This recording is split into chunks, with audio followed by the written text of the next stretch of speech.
to you on this Tuesday night, I'm Deanna Jackson. And I'm Jay Kerr. Welcome to the News Desk.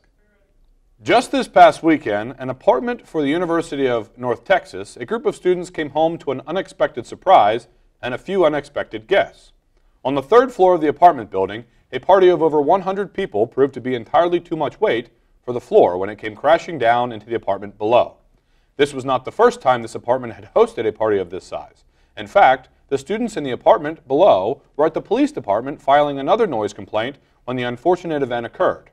Many of the residents found themselves without a place to stay as the collapse in the floor caused broken pipes to flood the area and cause water damage. Fortunately enough, there were minor injuries reported of those who went down along with the apartment floor. This past Tuesday saw the first major elections during the Trump presidency, and the Democrats won big. States like Virginia and New Jersey had overwhelmingly big victories across the board. For Virginia's race for governor, it was evident that Republican Ed Gillespie was gaining ground on Democrat Ralph Northam. Democrats were certain they didn't have a chance until the voters said otherwise.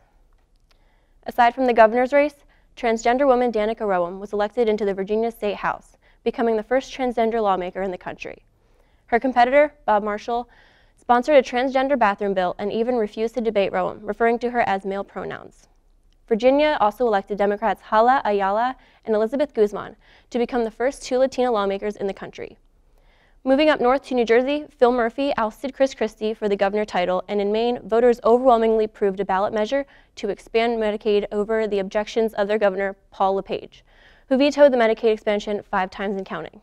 Philadelphia made contributions to the huge Democratic night by electing civil rights lawyer and Black Lives Matter defendant Larry Krasner to become district attorney. It will be interesting to see where we go from here, but for now it seems to be a big step in the right direction for anyone who is looking for a change in our current political system.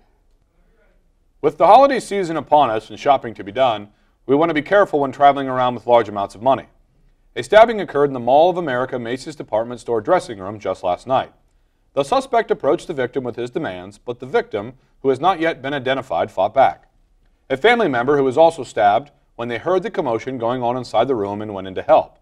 The 20-year-old suspect, Mahad Abdirahman, was reported to have stabbed both of the victims while suffering minor injuries himself.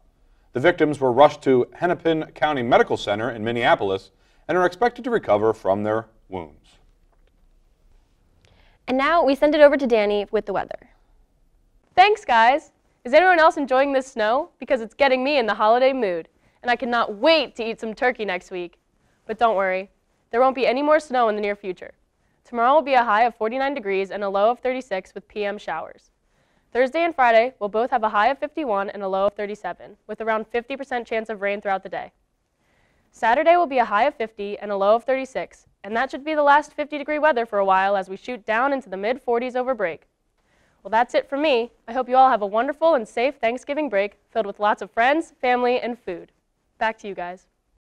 After our program, check out Hotspot and the Wrap-Up. I'm Jay Kerr. And I'm Deanna Jackson. Thank you for watching the News Desk. We hope you have a good night.